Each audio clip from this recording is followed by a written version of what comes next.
Welcome to Center Heist Productions, March 27th. Yes, it is, because of course it's a late game, so by the time we tape, it's the following day. So the game was a couple hours ago, and interesting one. First, please could you hit the likes and subscriptions down below in the right hand corner? It would be muchly appreciated. We appreciate your support here, trying to build a strong community where you get good quality reviews, and there'll be more to come as time goes, and updates and news. All right, so this is a review of last night's game, which was just a couple hours ago, or an hour and a half ago, something like that. Don't even know if it's that. Might be a half hour. Anyway, so this is to review the Habs going to Colorado. I expected Colorado because they're battling for that top spot in the West. I figured they were going to come out and hammer us, and boy, they came at us immediately. So it looked like it was going to. There was no time wasted when Nathan MacKinnon scored. This was a great game. The final score was 2-1 for the Habs. Habs came back and won this game, and I got to say that's why you see me wearing the Habs jersey. There is a time when you have to pay the dues out of respect for what your team has done. This was an outstanding performance by the Habs. They played stellar. You really couldn't complain overall about anybody. Just a well-played game. What a performance to...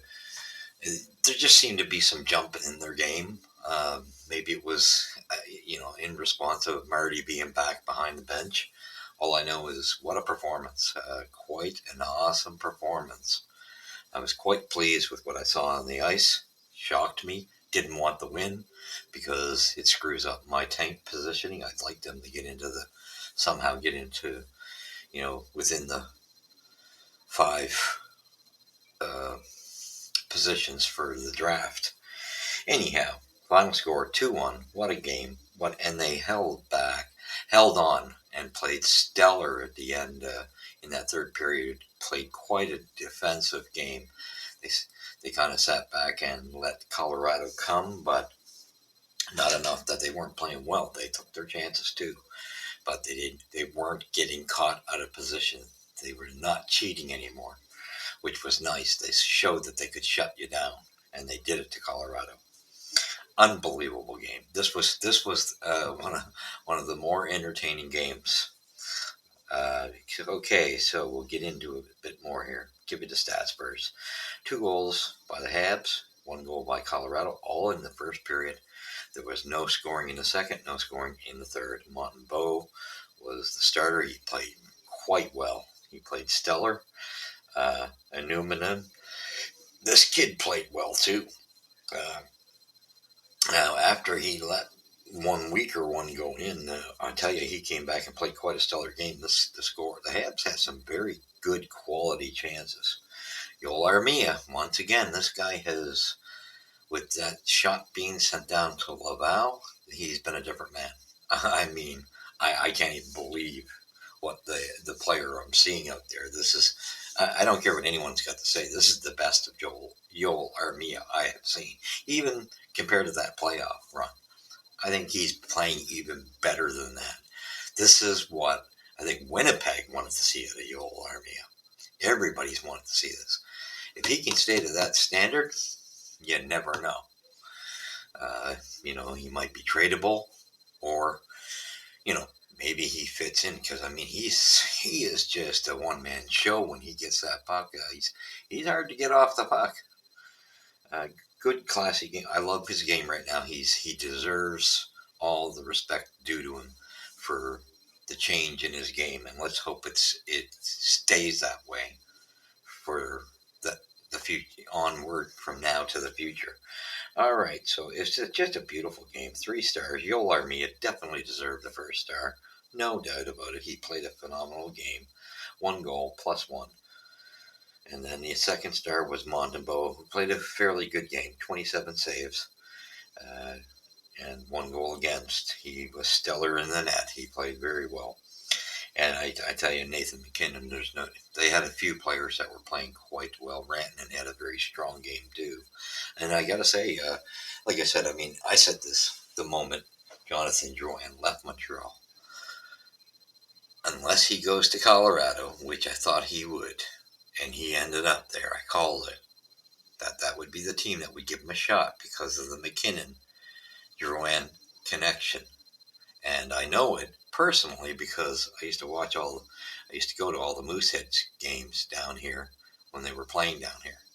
So I got to see it firsthand, and I knew if there's any hope for Jonathan Drouin, it was to go to Colorado. And I called it when he left. He was a free agent over the summer, and he's having a great season. There's something about that connection, and of course, they got a much better team than us in talent, right?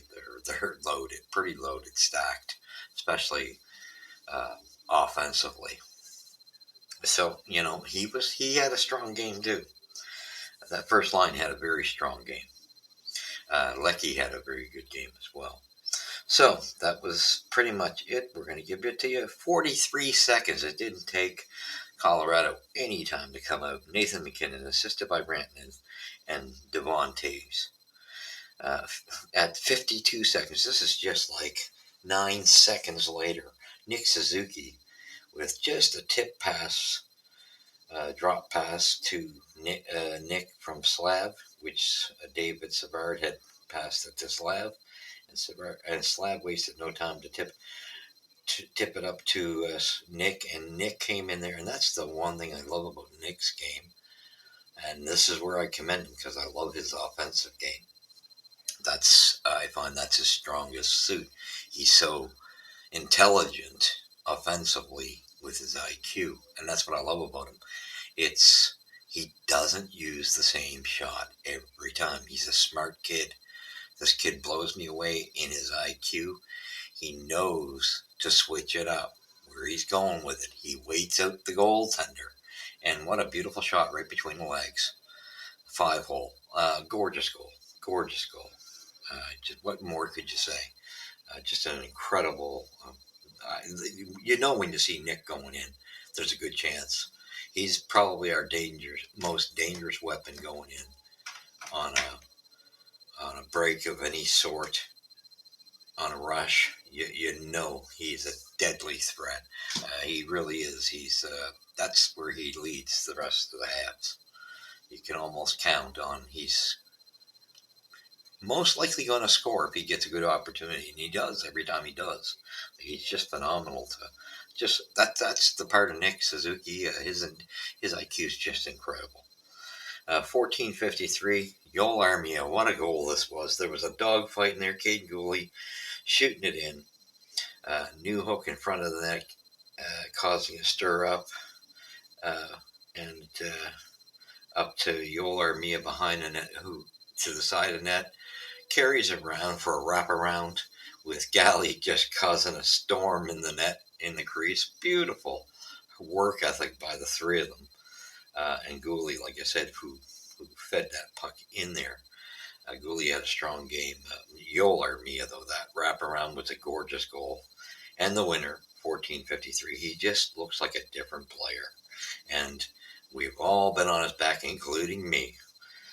I have to give him credit when it's due, and he's been a totally different hockey player since he came back from Laval. I think that was the best thing they ever could have done to him. Maybe they should do that with Josh Anderson. Second period, no scoring. Third period, no scoring. So shots were very tight, 28-27 for the Avs. The Avalanche had one shot more than us. Hits, 18-12 for the Habs. Faceoffs won 31-26 for the Habs. 0 for 3 on the power play, but we had some nice looks on the power play. We had some glorious opportunities that you thought. There was an outstanding save that I thought Slav had a goal for sure, and that kid came up with one hell of a glove save, just out of nowhere. Just a gorgeous save. So it was a good duel, good game by both goaltenders. Anyway, so they went 0 for 3 on the power play too. Montreal's penalty kill looked fabulous. And you know, I got to say, Colorado did quite well on it as well. So penalty minutes, 6 apiece, even. Giveaways, only one by the Habs. Now, that's got to be something we mark down on the calendar because nine, nine games out of these 10 games, let's just say, it's the first time you see only one giveaway. That's an incredible cleanup for the Habs. Totally was impressed with them all the way around. The defensive group played very well. Very good looking game.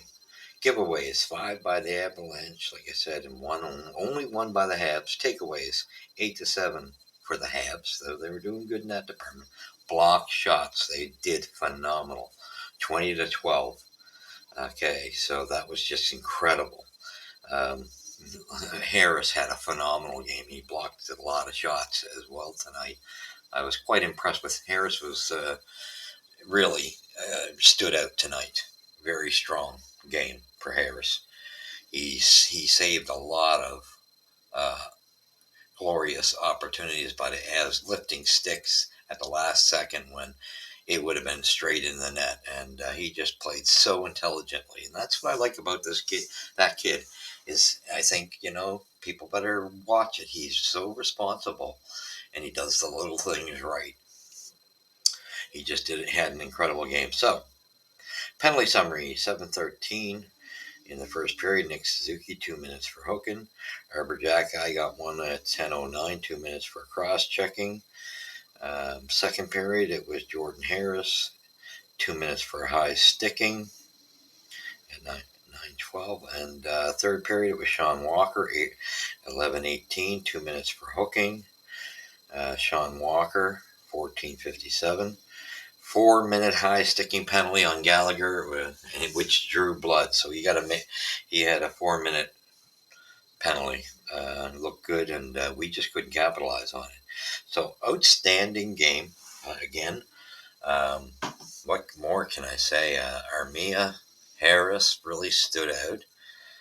This was a phenomenal game, and even it was nice to see Ilonen doing a little more for in the first period, I would say. And then that line kind of died off um, afterwards. Um, but and they didn't seem to get as much ice time on the fourth line. Jake Evans had a great game. Newhook had a strong game. What can I say? Newhook, Armia, just playing so well up there. And what more can you say? They had a really strong game. Um, like I say, for me, I'm sorry. The one downside for me is Harvey Pinard. I'm sorry. This is a guy to me, other than like Josh Anderson, just what a joke that is. That's like a bloody pylon that just, I don't know what's wrong with this man. Torch could have never got this guy down to a science any better than he did when he stated, uh, the scoop on Josh Anderson. Because I'm going to tell you, I don't think you could give this guy give. I don't know if you could give him away. You, he is just playing horrific, and the only thing, I'm so tickled pink that Marty's back and all is well with the family. Thank God. Our prayers have been with you, Marty, and your family. Glad your son is okay. We got that. And the only thing is, though, I wish the coaching staff would start. It's time to make Josh Anderson accountable. Um, Stop pussyfooting around. The guy's not earning his way. Um, Send him to Laval. Someone wants to take him off waivers. Go for it. Go for it, because you're not going to be able to get anything for him anyway. So to me, I'm done. I'm done watching Josh Anderson. He just doesn't fit. Everybody else has their moments. And like I said, Pinard at least puts the effort in. He's just too small. And that's what's going to work him out of the lineup. But he has 100% more heart than Josh Anderson. Um, Not happy with. And there was, it was a better game from all of them, but Josh can do so much more, and he's just not doing it. The defensive core tonight, though, was incredible. What more could you say? I couldn't say any of them had a bad game. All pairs played well. Harris, to me, though, stood out as the best defenseman tonight, along with Gooley. But Matheson had a strong game, too. And that's the one thing with Matheson. We know he's our number one guy. I hear this on the Marinero show with Engels. No one has said he's not our number one. But don't give me the crap. Plus minus means nothing, my friend. It means a whole lot. He does have major defensive deficiencies. Now, does he? He does get. I think he's. The problem is, and I don't think it's for me. I take Matheson over Jeff Petrie any day of the week. I do like Matheson. I just think I think he's the sad part of it. You look at it when he was in Pittsburgh. He was on the second pairing. He's kind of out of his chair being the number one guy, and it's because we're not at that point yet. So he's having to play more minutes, and he's a phenomenal skater. No Anderson Butts, what he can do that skating wise is just incredible. But I think he ends up having too big. I think the going up against the top line all the time is a little much, but there's no one else to turn to because he is the number one guy with Gooley being right there with him. It's a 1-2 punch. Gooley's learning with him, and they're pairing well. And Gooley being on his wait till Gooley's put on that left side, back to that left side when the time goes by. He's going to be phenomenal because Gooley's. There's no doubt he's going to be our number one defenseman. There's no it's hands down. It's going to be a matter of who he's paired with on the right side when it's all said and done. I think it'll end up being either, of all honesty, when we get to that point, that's after much time. I think it'll end up being Reinbacher or Mayu. So I think that's how that'll settle. It'll be a 1-2 punch. That's technically who it should be. Now, whether they'll push Reinbacher to the second pairing for Lane Hudson, that's another story. But the 1-2 guys technically is Gooley and going to be Reinbacher, because I've said this all along. I told everybody. I've left it in messages on certain shows. I've called it on my own tapes. Don't be surprised if Reinbacher shocks us all. And look at what he did in Laval on the weekend. This kid's a different specimen. As much as we all wanted, including me, an offensive player last year, he's a specimen. I can see why he was the top defenseman. This guy's got a calm about him, and when I seen him in training camp, that's why I expect him. I'm actually expecting him to shock us, because back in training camp, had he not been playing for Cloughton, gone overseas, he could have fit right in Montreal's lineup right at the beginning of the season. He was ready. So I'm not surprised whatsoever. I think this will do him good to be in Laval for this playoff run if they can get in. He's going to be the boost, and he seems to be the push. And what a time to push. They're actually in the fifth and final playoff position, so that's great. And I think it'll be a good experience for him. And I think training camp comes. Don't be shocked if he's on the Habs lineup, because I think that kid is ready. And there's more to his game. He seems to have just a well-balanced game compared to anybody else on that right side. You got a lot of offensive sides to Mayu and Barron, but defensive, he's the only guy that's got the defensive end of it down. And he's got offense as well. So with having both, he's just a special combination. I think they definitely knew something we didn't know, and this kid is and he's, like I said, the North American ice doesn't seem to bother him. He seems to already have that down. Not everybody. So I don't think he's going to have the problem Slav had. I think the only thing he's going to have to do is beef up. He's got such a thin frame. He's tall, but if he beefs up, he's going to need it because, the NHL players are going to come flying in. And so he's going to have to be strong enough to withstand that. So with that being said, great. What can I say? I mean, I didn't want to win tonight, but what a hockey game. I mean, well-coached game. I don't know what they did, but all the way around, this team played.